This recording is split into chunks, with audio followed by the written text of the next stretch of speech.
বাংলাদেশে লোডশেডিং আছে না নাই? অনেক তো কার্ড দিলেন, এবার তরুণ প্রজন্মকে একটা বেকার কার্ড দেওয়া শুরু করেন।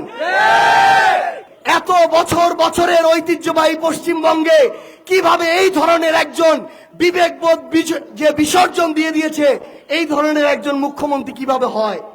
সংসদে আমাদের মন্ত্রী প্রতিমন্ত্রীরা বলছে যে বাংলাদেশে নাকি কোনো বিদ্যুতের সংকট নাই।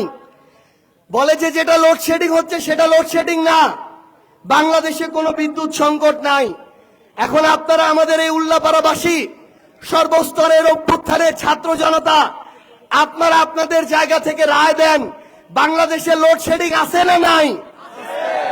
উল্লাপাড়াতে লোডশেডিং আছে না নাই? আমরা আমাদের প্রিয় মন্ত্রী, আমাদের বিদ্যুৎ মন্ত্রীকে বলতে চাই, 63 জেলা বাদ দিলাম, আপনার এই জন্মভূমি জেলার মানুষও সাক্ষী দিবে যে এই উল্লাপাড়া সিরাজগঞ্জেও লোডশেডিং হয়।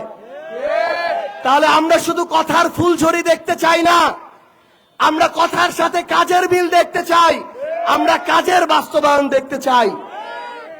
বিএনপি সরকার তাদের নির্বাচনী ইশতেহারে বলেছিল তারা তাদের এই 1.5 বছরের মেয়াদে 1.5 বছরের মধ্যে তারা 1 কোটি কর্মসংস্থান তৈরি করতে হবে। 4 মাস থেকে 4.5 মাস হয়েছে।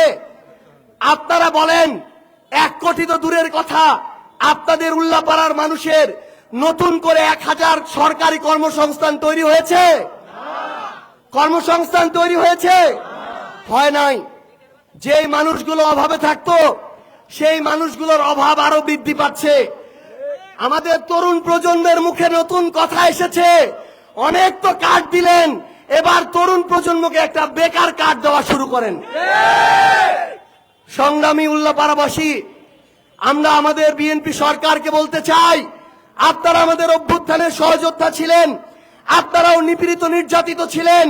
এই বাংলাদেশের তরুণ প্রজন্মের যৌক্তিক কোটা সংস্কার আন্দোলনের মধ্য দিয়ে আমাদের এই নতুন বাংলাদেশ, তাদের জন্য আপনাদের কর্মসংস্থানের ব্যবস্থা করতে হবে। যদি কর্মসংস্থানের ব্যবস্থা না করতে পারেন, এখানে আমার এমন অনেক ভাই আছে, অনেক বাবা চাচা আছে যাদের সন্তানেরা অনার্স মাস্টার্স শেষ করেছে, বছরের পর বছর যায়, একটা চাকরির ব্যবস্থা হয় না। যেদিন এই তরুণ প্রজন্ম এই চাকরির অভাবে বিক্ষুব্ধ হবে, ওই দিন এই বাংলাদেশে কর্মসংস্থানের অভাবে বেকারদের দ্বারা আরেকটা অভ্যুত্থান হবে। আমরা আপনাদেরকে আহ্বান করব, আপনারা আমাদের তরুণ প্রজন্মের জন্য কর্মসংস্থানের ব্যবস্থা করেন।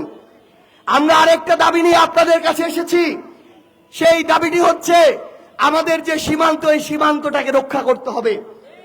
আপনারা দেখে থাকবেন, পশ্চিমবঙ্গের একজন নামকাওয়াস্তে মুখ্যমন্ত্রী হয়েছে, তথাকথিত মুখ্যমন্ত্রী হয়েছে। এই ঐতিহ্যবাহী পশ্চিমবঙ্গ, আমাদের দুঃখ লাগে, এত বছরের ঐতিহ্যবাহী পশ্চিমবঙ্গে কিভাবে এই ধরনের একজন বিবেকবোধ যে বিসর্জন দিয়ে দিয়েছে, এই ধরনের একজন মুখ্যমন্ত্রী কিভাবে হয়? এই মুখ্যমন্ত্রী ঘোষণা দিচ্ছে বাংলাদেশে নাকি 10,000 পুশিন করা হয়েছে, তারা নাকি আরো পুশিনের প্রক্রিয়া নিচ্ছে। তাহলে আমার এই পররাষ্ট্রমন্ত্রী, স্বরাষ্ট্রমন্ত্রী, প্রধানমন্ত্রী কোথায় থাকে যখন একটা দেশের মুখ্যমন্ত্রী আমার সার্বভৌমত্বকে এভাবে হুমকি দেয়?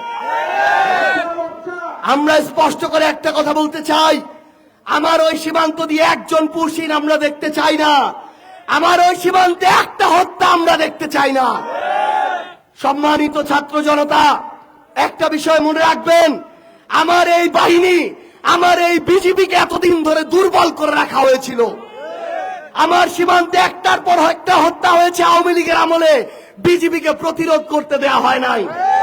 আমরা বিএনপিকে স্পষ্ট করে বলি, বাংলাদেশ সেনাবাহিনী, বর্ডার গার্ড বাংলাদেশ, তাদেরকে সর্বোচ্চ শক্তিশালী প্রতিষ্ঠান হিসেবে গড়ে তুলতে হবে। আমার সার্বভৌমত্বকে রক্ষা করতে হবে। আমরা আমাদের জায়গা থেকে আপনাদেরকে স্পষ্ট করে জানিয়ে যাই, আগামীর বাংলাদেশের রাজনীতি, এই দলাদলির রাজনীতি যদি হয়, কোনোদিন বাংলাদেশ ঠিক হবে না। রাজনীতি হতে হবে ভালো আর খারাপের মধ্যে রাজনীতি, ন্যায় আর অন্যায়ের মধ্যে রাজনীতি, মজলুম আর জালিমের মধ্যে রাজনীতি।